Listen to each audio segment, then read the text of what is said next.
We prepare for everything in life. We study for exams, we train for new jobs, we read parenting books before the baby even shows up. But there's one thing that's guaranteed to happen: grief. And we rarely prepare for it or even talk about it. And today, we're changing that.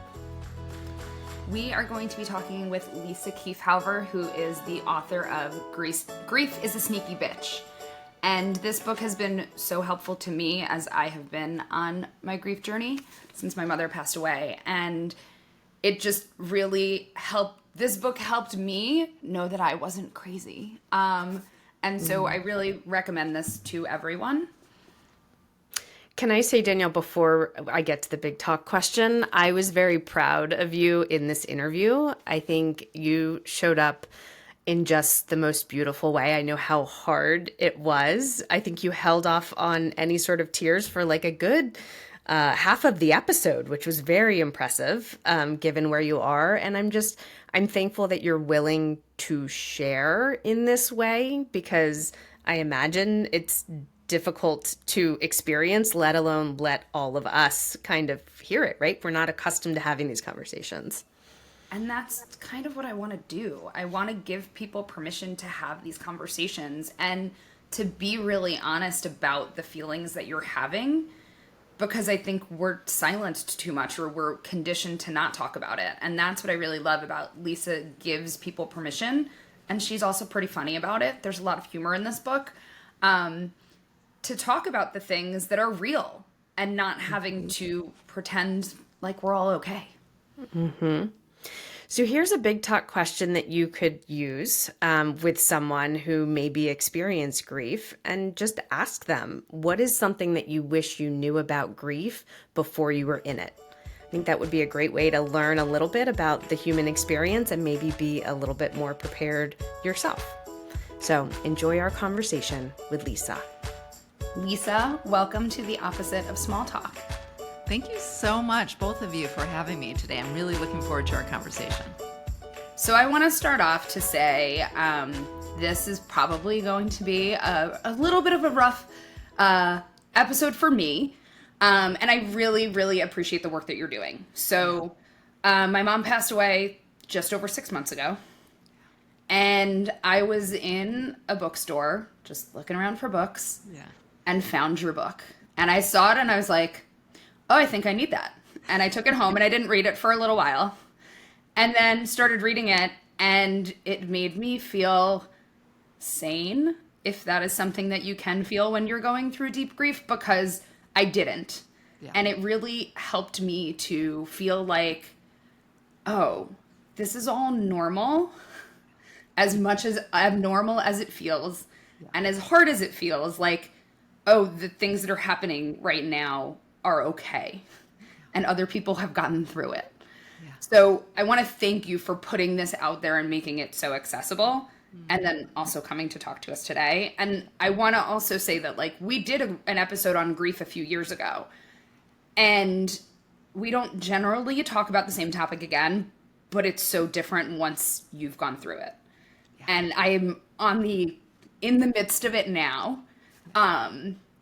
But like, I want this to be for people who have gone through it or going through it, but then also for the people who haven't yet. Because I know that now I feel like, oh, for my friends who've gone through this before, like, was I a good friend to you? Was I the person you needed? And I don't know that I was, but that we can also do better without knowing the deep, like, feelings of being in grief.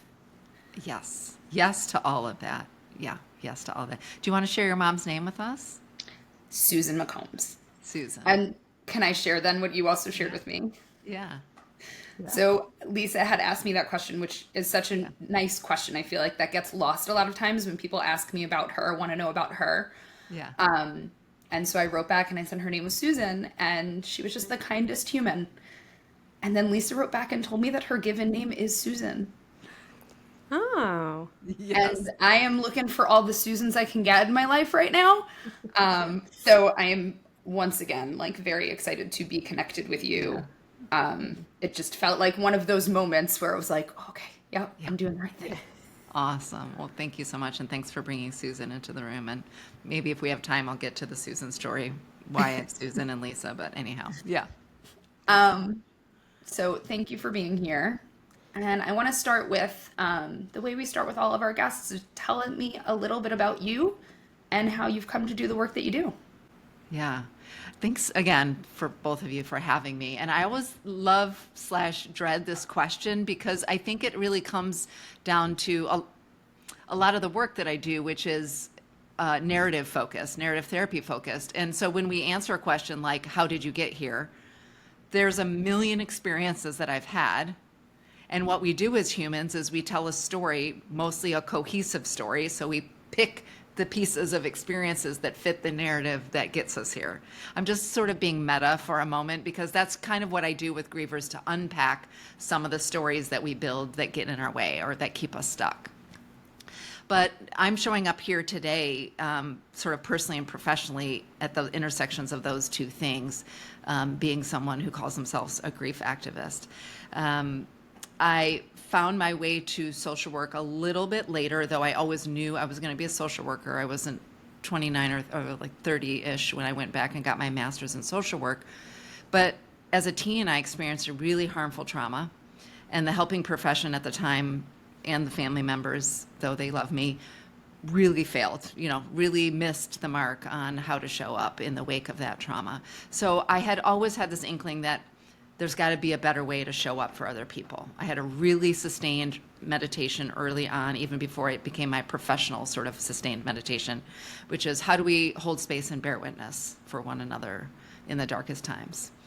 And recently, one of the things I've been figuring out too, like, how did I end up taking the leap and quitting my job and going to grad school? Because I was a researcher in my 20s. I sort of, switched gears. And when I look back, I realize it's falling in love, being loved, and loving the love of my life, which was Eric Keefauver, came into my life in my late 20s. And I just had the courage then and the safety, I think, to really pursue my dream. So I became a social worker. As I indicated, I trained in narrative therapy specifically, which was really been at the crux. I've done a lot of different kinds of work as a social worker over the last 20 something years. And, but it's really been guided by this sort of principle of the stories that we tell ourselves, and sometimes the problem-saturated stories we tell ourselves and that get us stuck. So I've worked in foster care, adoption, crisis intervention, public housing. I've worked in kind of lots of spaces as a therapist, as a clinician, as a manager, as a speaker, fundraiser. But a key turning point for me to be specializing in grief was I was serving as a clinical director of a nonprofit, seeing clients, supervising students, working with people of all kinds of populations, including people, by the way, who were in grief in the way that we understand them to be grief, meaning a death loss. But now I look back and recognize there was a lot more grief happening. When the love of my life went from being somebody I adored and who adored me and adored our daughter and was literally the kindest human being in the world, to someone neither he or I recognized. And we spent a year going from doctor to doctor and being dismissed and getting no answers.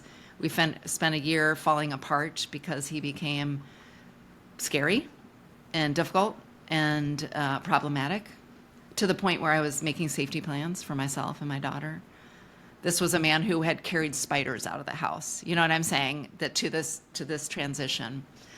And over a year later, we finally got somebody to run a scan, and it turned out he had a grapefruit-sized brain tumor all along that had shifted his brainstem, and the doctors in the ER in the neuro ICU said they didn't understand how he was walking or talking still. And he died in my arms 2.5 weeks later. And I had to go home and tell our 7-year-old daughter that her dad was dead. And then I was called back to work 2 weeks later by lovely human beings who are also social workers who run this organization. But it was when I had to return to work that I started to realize the problematic, narrow, singular, harmful story we have about grief in our culture, even in the helping profession. Like, I was the person who you would hope would know the most, my bosses and my colleagues were the people who would know the most, and they didn't. They didn't understand, we'll maybe talk later, all the dimensionality of grief, the sources of grief, the impact of grief. So it was a real pivotal shift. And just a few years later, I was by the bedside of my friend Joe when he died and had to return to work the same day. Again, like these, again, to tell those stories, to pick the stories, but I was starting to build, there's something wrong with our grief story. It's causing us so much unnecessary suffering. I've now worked personally and personally experienced grief, right? Recognizing, and because of the work that I'd done, including founding a nonprofit to help cancer patients when I moved to Austin, Texas, became a speaker and a writer, and those, did media. So in early 2019, maybe at the end of 2018, when I had a different health scare than the one I just survived, I had a moment where I just sort of, you hear people say about those ahas or the epiphanies. I really did have one of those where I thought, I can't have had all this professional experience with grief and all this personal experience with grief, be such a passionate speaker and writer and not do something with it.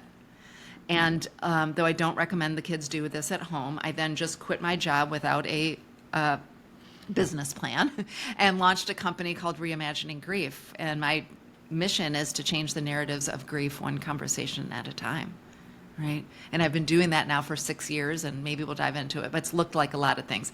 Teaching a loss and grief course at a university, writing the book, hosting my own podcast, working with individuals, teaching companies, speaking, etc. I'm just really trying to find every audience to help us collectively change the narrative of grief so that we can all tend to our grief in the way that we're meant to, in a way that doesn't cause us to suffer or cause us to cause other people to suffer. By the way, as you've indicated, we show up or don't show up as friends, but also based on the policies we set and the laws we pass.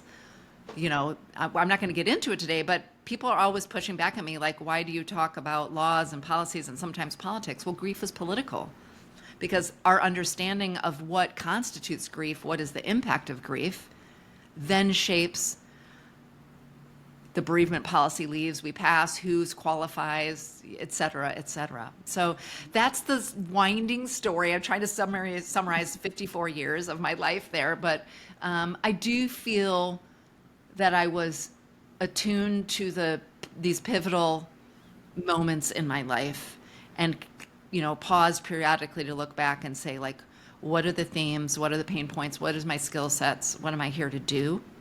And I feel, though I've done a lot of meaningful work, of course, as a social worker, I would like to believe, in all the different places I've been, this work over the last 6 years has been me having the chance to live in my purpose, for sure. Yeah.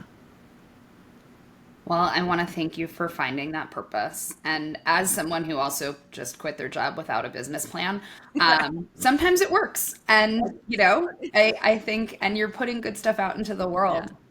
And when you talk about like the bereavement policy, like, because I did quit my job and I run my own company, I was able to take time to be with my mother in her last days, where I just canceled everything and was like, don't care.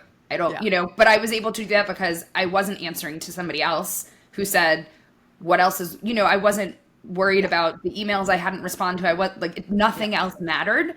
And I realized what a gift that was to be able to do that, to literally just say, I'm out and that's it. Yeah. And then to take the time afterwards to some days not be able to do anything and say, you know what, that's okay. And your book gave me permission to do that. Other resources that I had been was like, there are days where you just can't. And I don't think I understood that either. I was like, you can get out of bed. And then days when you wasn't happening. Nope. And to be kind to myself while that was happening, to say, you know what, you don't have to get out of bed today. Yeah. You can get out of bed tomorrow and that'll be fine. Yeah. So yeah. Kristy, I want you to ask this question. Oh. I mean, it feels like not the right direction at this moment, but I like your title, Grief is a Sneaky Bitch, is just so spot on. And it's probably what caught Danielle's attention in the bookstore. And it occurs to me that I also turn to humor in times of discomfort. And I wondered if maybe you could like talk a little bit about why. Yeah, yeah. Well, I'd love to tell you the story of how Grief is a Sneaky Bitch came to be. And then also, Kristy, to your point, talk a little bit about the value I see in humor and a judicious use of cussing as well, which sometimes go together, especially for me, but not for everybody. So Grief is a Sneaky Bitch, the origin story, as it were, I think is a really poignant one. And I also want to name that Grief is a Sneaky Bitch has sort of a double meaning. It's a layered meaning. So early in my widowhood, so I was 40 when my husband died, as you can imagine, did not know other widows. We were a group of 8 people. We were 8 couples, and then we were 7 couples and Lisa. That's what I renamed the group. And maybe a year after he died, I had met a new friend, my best soul sister friend, who had experienced a stillbirth a few years before, a decade maybe before, and so understood grief. She invited me to a party. I was at a party at her house. So none of these people knew Eric or barely got to know me. She and I knew each other a little bit at this point. And I was actually having a good time, which we can talk about later, what a mind F that is too, to like be having grief and joy at the same times, which is possible, but our culture tells us it's not. It's one or the other. And I reached in my purse, and I never used to have hard copies of photos I wouldn't carry around with me. And for some reason that night, I reached in and there was a picture of Eric and I reached in for something else, grabbed the picture, burst into like snot, ugly, crying, you know what I'm talking about, tears. In the middle of this party, nobody I know except my friend and her husband. And she just we ushered ourselves into the next room. And I just looked at her and said, "Grief is such a sneaky bitch." And she laughed and she said, "Grief is such a sneaky bitch." And so, though I didn't end up starting my show and the book and all the work that I did for another, who knows, I can't do the math now, 8 years or something like that, it really became a kind of code word between us, a kind of code phrase that I would use, among others. AFCO is another one, to sort of have that knowing, like, I'm having one of those days, to your point of staying in bed, right? So that's the origin story of it. And I appreciate that you all love it. And to be honest, when I first launched the show, which was sort of the first thing I did my work, the social media platforms were like, you can't pay to advertise because of the word. And everybody was like, oh, you should change the word. It's going to upset people. And I was like, then I'm not for them, which is fine. I'm not for everybody. There's lots of great resources out there. But it has sort of 2 meanings. One is the humor and the knowing, to your point. Like when you read Grief is a Sneaky Bitch, I would imagine you said, you nodded your head. We're on a podcast here, so I'm going to speak out loud. Like you nodded your head, right? It was a knowing. I mean, I've had rabbis and chaplains and like all kinds of people on my show, all of whom have said some very pointedly, best title ever, because so true, right? So I think there was the use of humor to like, we're going to talk about this hard thing. You're going through this hard thing. It feels daunting to maybe approach it, especially in our sort of emotionally illiterate, grief illiterate culture. So the humor is a way to like give people like an opening to show up, to listen to or talk about this hard thing that most of us have been trained to not talk about. So that's like the truth of Grief is a Sneaky Bitch, and the reason I think it's been a good hook. And I don't mean that in a marketing way, although it is, I guess. It's more the hook of, again, inviting people in to feel comfortable to face something that maybe most of us spend our lives avoiding. The second meaning, and I think maybe the most important, but maybe most often missed, is the work that I'm doing as a grief activist. There's the nature of grief being sneaky, meaning it comes in waves, it comes in bursts. You might reach into your purse and see a picture and thought you were having a good night, and now you're crying snotty tears, right? And that it lasts over time, right? So there's like the innate sneakiness of grief.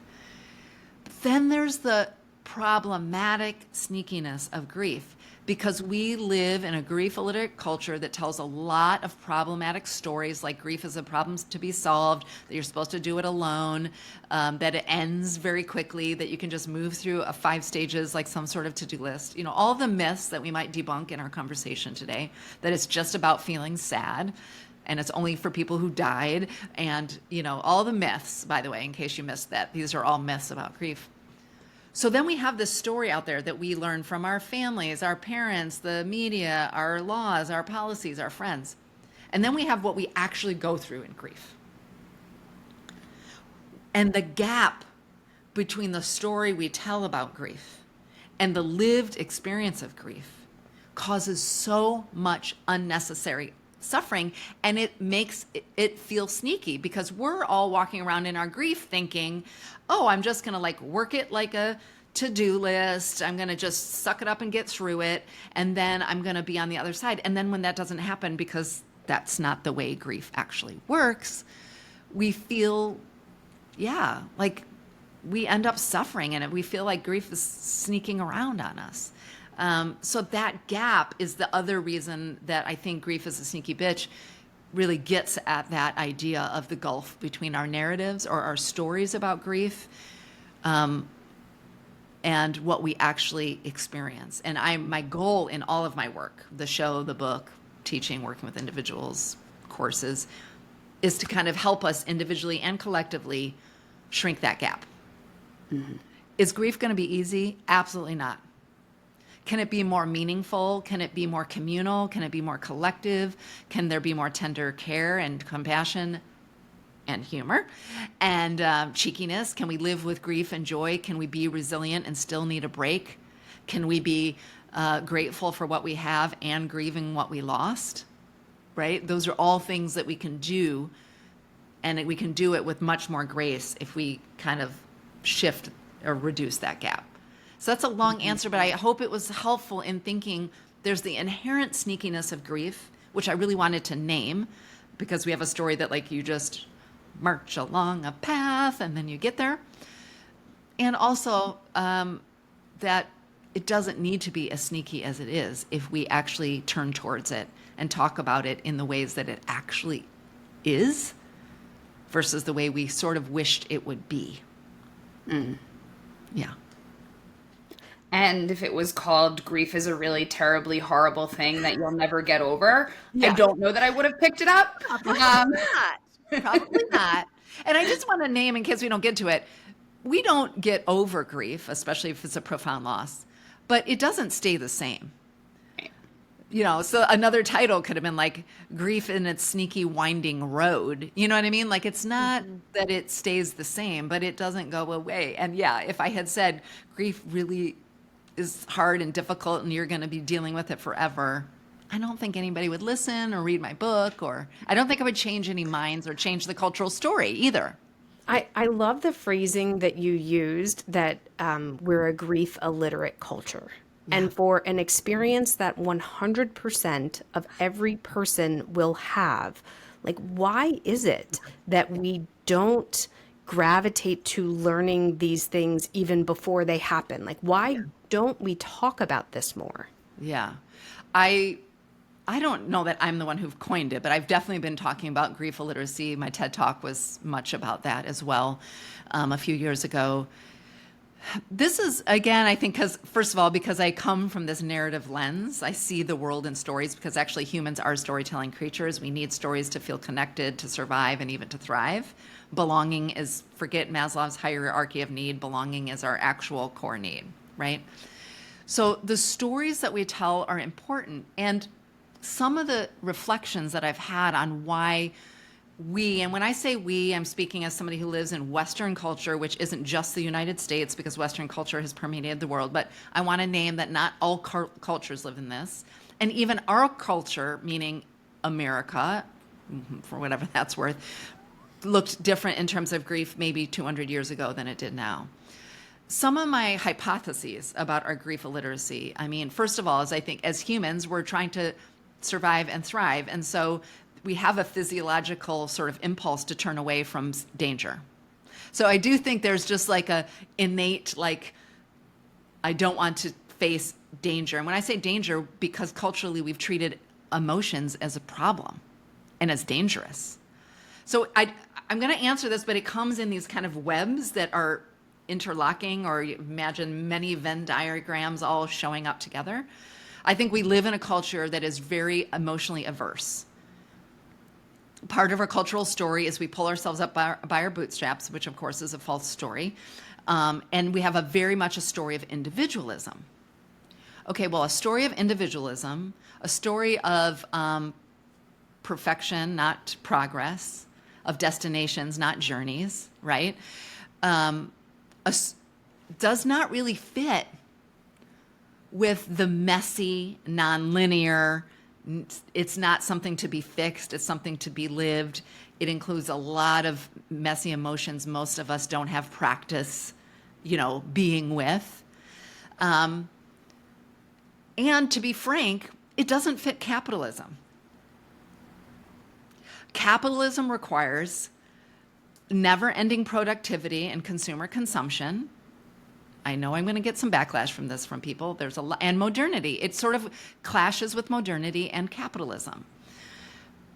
Does modernity and capitalism, has it brought some good things? I'm not here to argue that, of course, right? We have cures and we have things that we didn't have. And yet, if we told culturally the story of what grief really is, it's you can't get out of bed some days. It's that you're crying in the middle of nowhere. It's that you're physiologically having immunocompromise, that you're having heart risks, that your cognitive functioning, literally, we know this from science, goes offline. You have a lot of brain fog and other cognitive issues. That you really need tending to and community instead of individualism. Like really what you need is ritual and sacred gatherings and community, which is very much flies in the face of our individualistic, non-secular culture. Those things don't fit.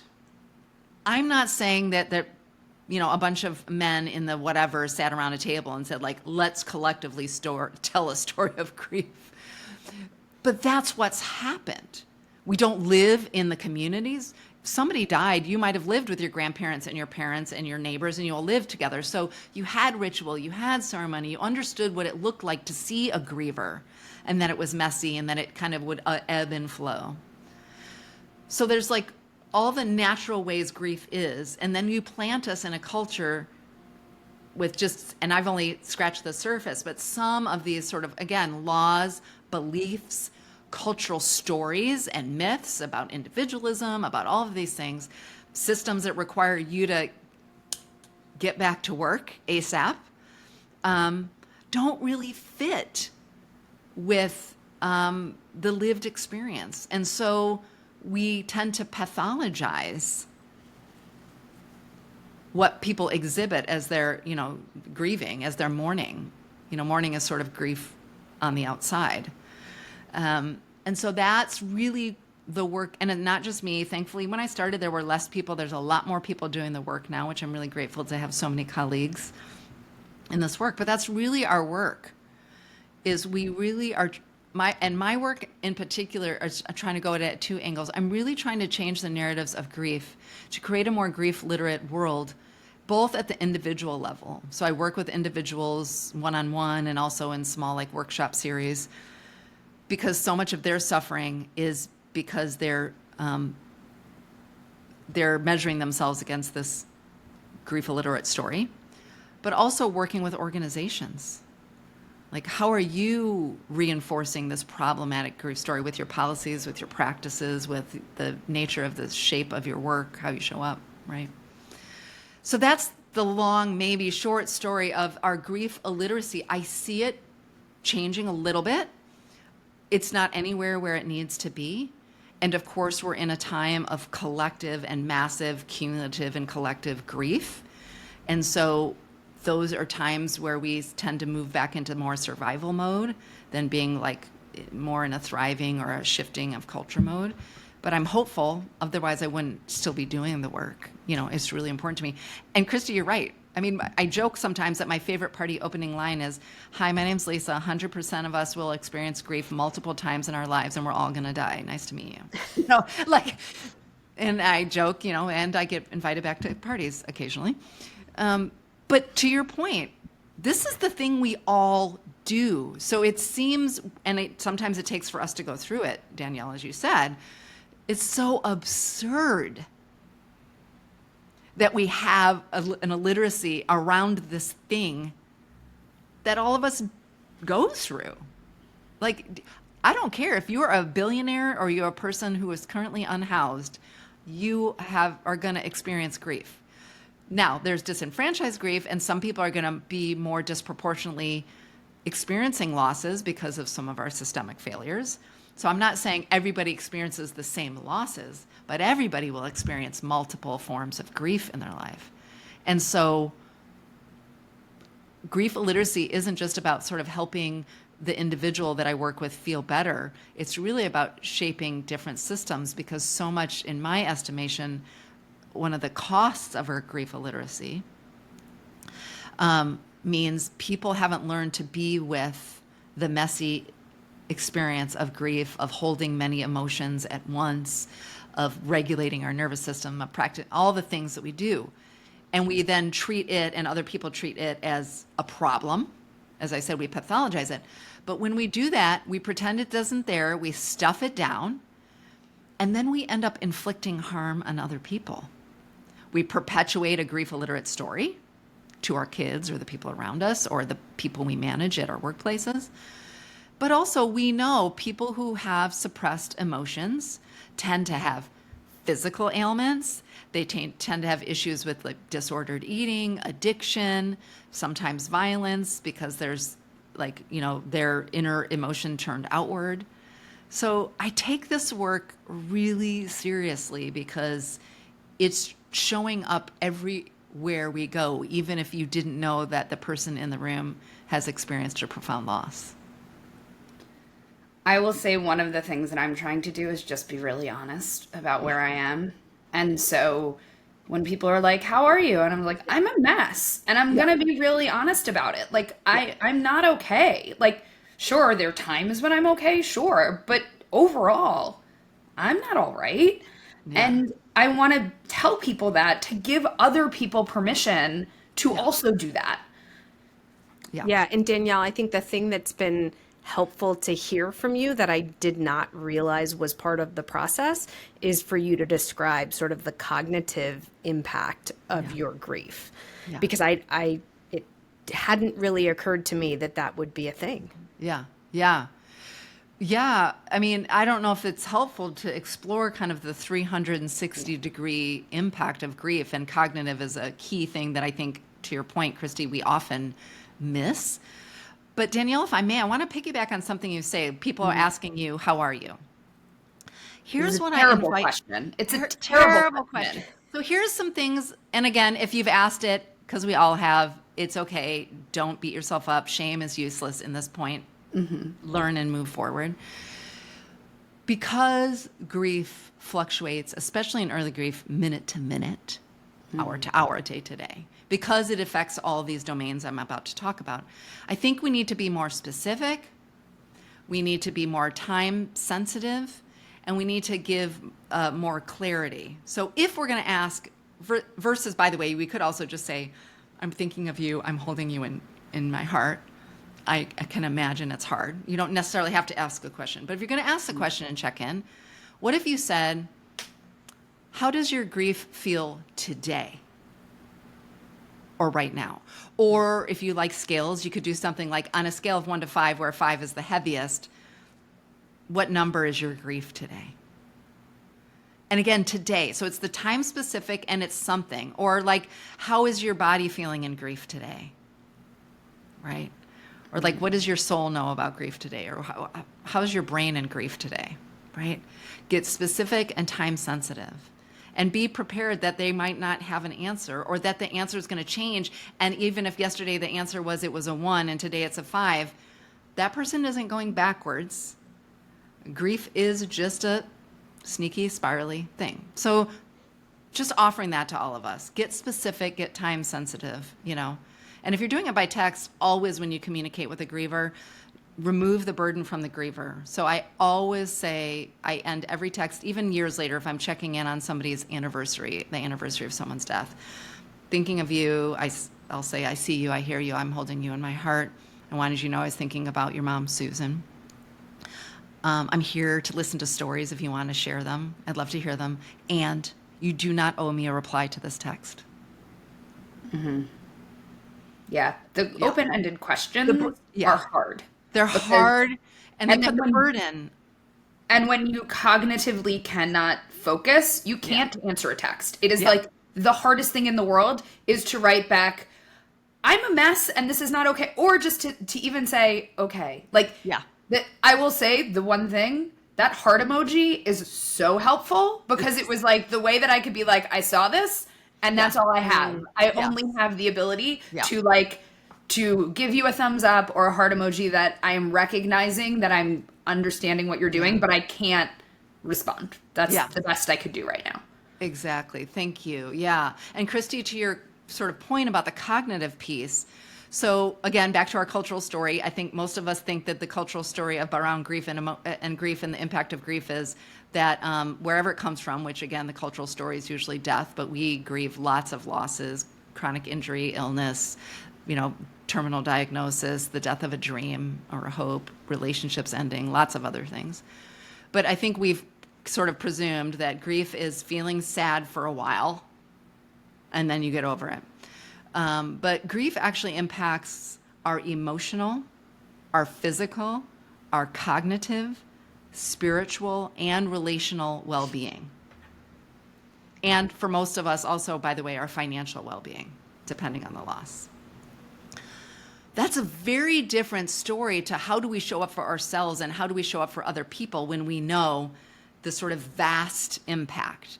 Now, it'll look different for each person based on their resources and capacities and all the things, but it impacts that. So we know from researchers like Mary Frances O'Connor, who I've had the privilege of having on my podcast a few times, who studied both the grieving brain and the grieving body, that grief impacts our cognition.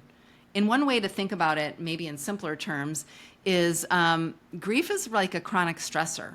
And what we know about the brain when we get stressed is that the front part of our brain, the part that makes us sophisticated humans who can think and process and plan, go offline. And we tend to live back in our reptilian brain, which is that survival brain. So we have something that we sometimes call brain fog or grief brain. That means we are forgetful. Short-term and long-term memory is impacted. Sometimes really basic functioning. How do I use the can opener? Or if you're somebody who knows to do spreadsheets, you can barely even figure out how to do the sum, do a sum, or something like that in your spreadsheet. And it comes and goes because of the stressors, because of our brain is trying to metabolize where our person is in time. Because if you think about it, and I don't want to go too weedy, but even when our person's gone to the store or something, it's like they're on a map in our brain that they're somewhere. Mm-hmm. And so our brain is always trying to, as time goes on, like in the wake, if it's a death loss, as time goes on, our brain is trying to rewire that map. And this is happening if, like me, weeks or months later, the door opens and you think your person is going to walk through. Mm-hmm.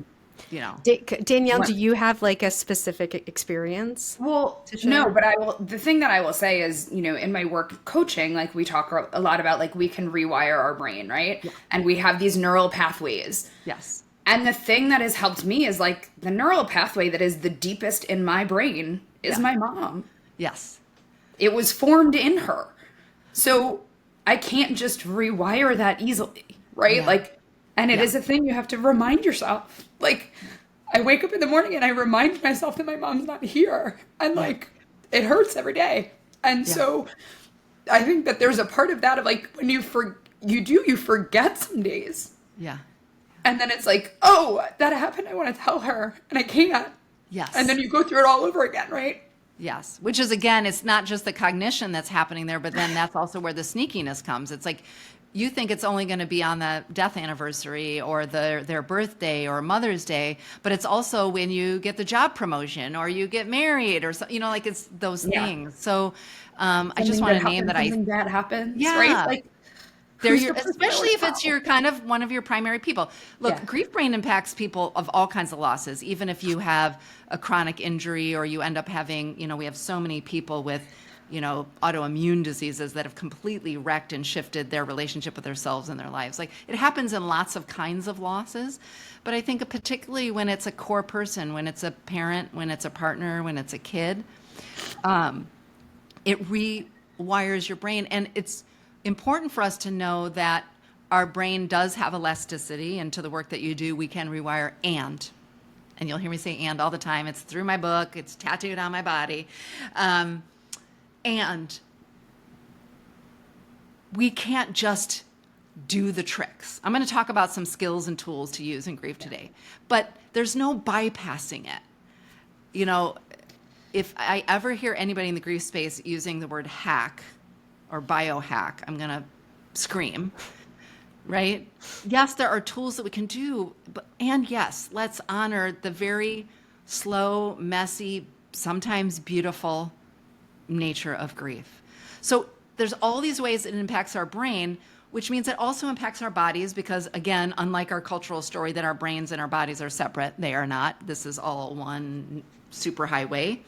So we know where our immunity function is compromised in grief. We have higher risk, the data is for heart attacks and heart issues and failures, hair loss, sleeplessness, libido issues, exacerbating previous, conditions, arthritis, etc. So we have all of our physical issues. I mean, and again, I could go on a story about that, but think if it was even cognitive and physical, already that would change the way we show up and care for ourselves, the systems that we offer people for support, right? Then we have the emotions. Every emotion you can think of, I think Brene Brown coined 64 of them, happen in grief, sometimes at the same time. Rage and anger is very common. It's very much pathologized, especially for women in our culture, very much a part of grief. Longing and sorrow. By the way, so is joy and delight and sometimes relief, right? So now we have emotional and cognitive and physical, and we're not used to any of them. So most of us are told, because we live in a toxic positivity culture, that happy is the only emotion worth living in, and that the idea that you get to an emotion and stay there, when actually emotions are a neural impulse that lasts 90 seconds. None of them stay. None of the ones, even the ones we wish would stay. Like, when was the last time you were really joyful? It left, sadly. But when was the last time you were snotty, crying, sad? That passed too, right? And then all of that is happening at the time when we live in a culture where our friendships and our systems and our communities aren't equipped to understand what it is. So we also are often impacted relationally. Not just the person, our person, of course, like that relationship, but often that means maybe the people that attached you to, your person attached you to other communities, and they are now separated. It's often the case, and these are what I call secondary losses, the relationships that end in the wake of loss, happen because the person isn't equipped and isn't capable or helpful in showing up. And so the relationships either fizzle out or go out in a bang. Sometimes when we experience, I feel like there's a reaction, Danielle, but maybe you don't want to. No, I think it's something that I'm realizing now is how my mom connected me to so many people. Yeah. She was the connection. So I talked to her every day, and she would tell me how my aunt was doing and what was going on with this friend and what was happening with this cousin. And I feel so disconnected. Yes. And I don't feel like I'm in a position to be like, and I have, for some people, I have reached out being like, this can't be the end of our relationship. Yeah. And then there's another part that it's like, it's so exhausting, I can't do it either. And so it's all the things, but it's like, I realize that like, oh, like I feel like I have no idea what's going on in my family because she just always told me. So I didn't have to call 50 people. I called one, and she talked to a bunch of people. Yeah. And I would just want to name too that the relational losses, sometimes they come and go. So even when they fracture a little bit, they're not necessarily always broken. Sometimes it's because those people are not equipped, are not helpful in showing up. But sometimes it's because, to the other domains of our lives, we don't have the energy to nurture a relationship. And we've lost our sense of our relationship with ourselves. One of the profound losses we experience is our identity loss, right? So, and then for most of us, whether or not you were religious or not, come across some existential crisis. You know, why does bad things happen to good people? This is especially true if it's a traumatic loss, if it's a violent death, if it's a death by suicide, if it's a child death, you know, what sometimes we call an out of order loss. But even if it was your 90-year-old, you know, grandma, you may have some like, what is the meaning of life? Why do these things happen? So I just want to pause for your listeners and for all of you to think about, we just think our story is grief is sad, go see a therapist if you must so that you don't get your grief on other people, and then, you know, get back to work because it's good for you, and voila. Well, now we understand, and we know this because workplaces, the statistic is something in the billions, the cost to workplaces because of unsupported bereavement. That's the data. But now we just think about all the ways in which grief is impacting us in all the domains of our lives. You can see why I'm really passionate about what I do, because that conversation begets a different conversation about how we show up for ourselves and one another, how our doctors check in on us, right? How our friends, how we show up for ourselves, the kind of workplace supports that we need to put in, you know, in terms of maybe double checking work or flex time or, you know, non-consecutive time off. There's lots of ways in which this more true story of grief, this more expansive understanding of grief, necessitates us to shift how we are in the world with one another, you know, in our grief. Yeah. Because one of the things that I'm learning too is like, it's lonely. Yeah. It's really lonely. And I'm surrounded by people all the time. And I feel so alone. Yeah. Yeah. Oh, I'm going to just take a breath there and put my hand on my heart and just remind you that you're not alone in that. I think grief, I think maybe anyways, but especially in this culture, it feels lonely, in part because we're lonely from ourselves. Yeah. I don't know if you have this experience, Danielle, but it's like, I didn't even know who I was. I didn't even understand my relationship with myself. Who am I anymore? Right. Yeah. And then we're lonely because we're around people who don't recognize us either, because we aren't the version of ourselves that we were in the before, because they're uncomfortable around grief, because we live in a grief-littered culture. There's like lots of reasons, which is why I do try to gather, like I have a course coming up right now, a 4-week series where I try to gather people together who are grieving, because I do think there's something to the being in spaces, even if you're not talking about grief, with other people who get it. Mm-hmm. Not that your friends who haven't experienced a profound loss can't, by the way. They can, and we can talk about that. But yeah, the loneliness is real. And that's just another reason why I'm doing what I'm doing, because I see it and hear it in your story there, and I can imagine your listeners know this to be true too. I've definitely lived it myself. That is unnecessary. Mm-hmm. The level to which you feel lonely. Are you going to feel lonely because your person is gone? Yeah. But the level of loneliness that happens is unnecessary. Yeah, I feel like the part is like being someplace and it's like, what is going on? Like, why are all these people here? Why is everybody going about their business like everything is fine? Yeah.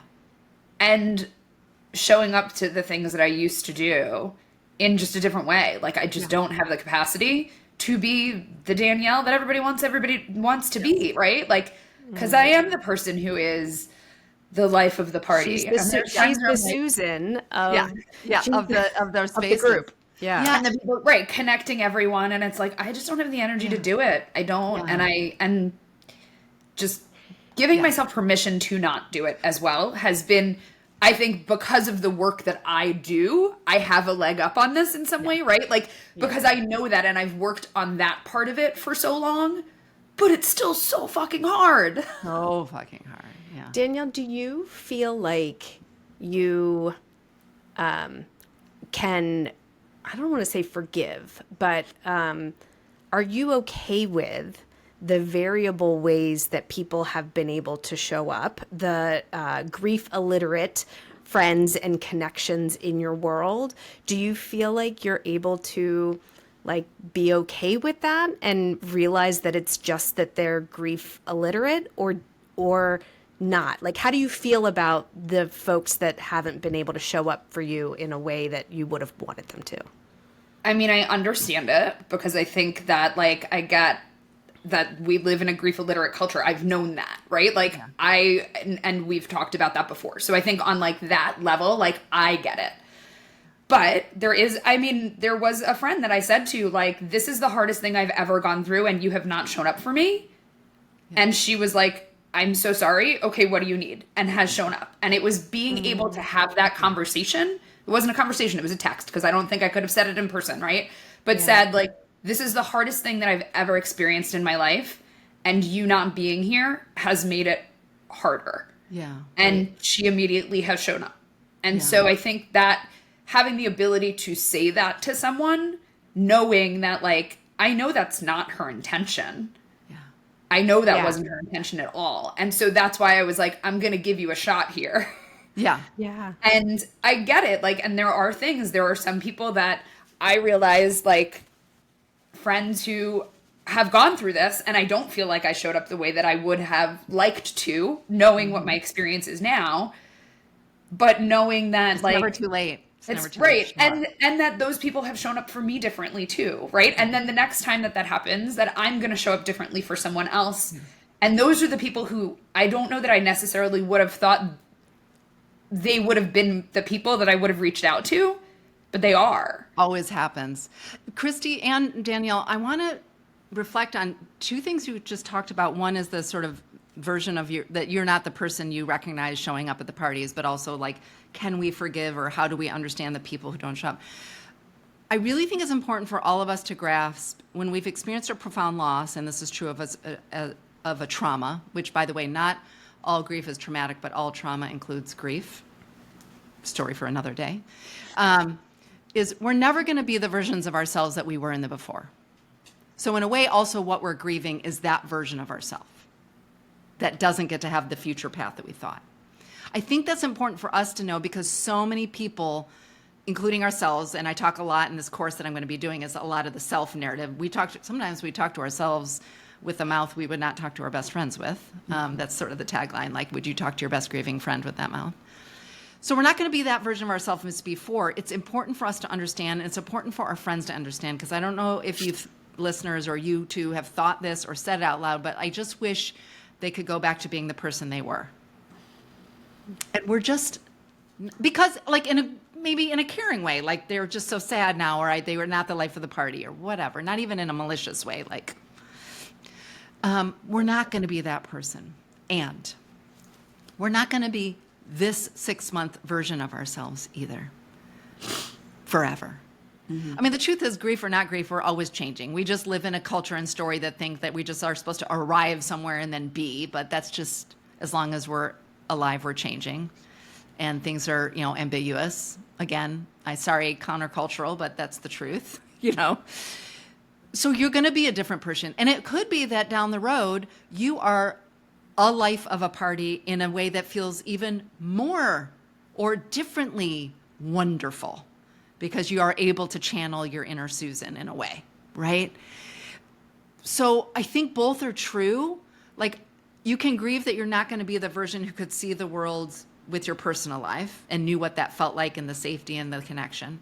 And there's a possibility that you're going to be you will be an emerge, especially if you tend to your grief, an expanded version of yourself that could be really beautiful too. It's not everything happens for a reason, because that is bullshit. But it means you can be something. And to the people who show up or don't show up, I've never met a griever in all the years I've been working with hundreds, maybe now thousands of people, who haven't told me the story of how certain people who they thought were going to show up didn't. And then the people they never expected to show up did. So if that's you, listener, welcome to the human community. And then the second is I don't really trade in that we owe somebody forgiveness, or that we're not allowed to be mad. If we want to feel mad, we can feel mad. And I think one discernment I offer, it's one of the many things I offer in the book, in this particular chapter is like when people say stupid shit is actually the name of that chapter, the harmful things people say to us, is we really have three options when people say something harmful or hurtful, or when they show up not at all, or they show up in a way that's, grief thiefy, which is what I call it, where they make it all about them. We really have three options. We can tell them off, which, I don't necessarily recommend. We can ignore it, like ignore maybe their harmful thing, or just ignore the fact that they didn't show up for your birthday party this year or whatever. Or we can educate them. And if it's a person that if it's the bystander in the grocery store, not worth it, right? But if this is somebody who's shown you, and if it's a person in your life who's been an acquaintance, but who's shown you time and time again during other hard times of your life, they're not really interested in changing, they're not capable, then again, maybe there's the just ignore or let the friendship go. But if there's somebody that's meaningful, like this friend, Danielle, I think it's absolutely valid to say, I know you love me. I always love a compliment sandwich. I know you love me, and I know you care about me. And I wanted to let you know that when you said this thing, or when you didn't show up in this way, it really hurt me. And if you can, here's what I need, or here's what helpful help would look like. Mm-hmm. Right? It's like, and it's a gift to them too, because at the end of the day, even though I'm snarky and I use my swear words and I joke around about telling people off, I think people in our lives want to show up meaningfully. They just don't know how. Mm-hmm. And unfortunately, it sometimes falls on the griever, which feels like an unfair burden because you're already dealing with all the things, to educate your people. But that's really the nature of it. And sometimes it takes several times. Mm-hmm. You have to remind them. And that's okay. So if you're the listener, if you're listening today and you're the friend of somebody, set down your defensives. Acknowledge your misunderstanding, or that you did not understand what was needed, and be curious, be compassionate, and learn and lean in, follow the lead. Read my book if you want, or listen to my podcast, or talk to another friend who's been through it. I think it's important that we recognize that we are going to be different, that our people in our lives are going to be different, but that what you see today is not going to be them a year from now, or 6 years from now, or in my case, it's been 14 years since my husband died. And I still grieve him, right? But I don't grieve him in the way that I did. I'm not the version of myself that I was 3 months, 6 months, 2 years after he died, right?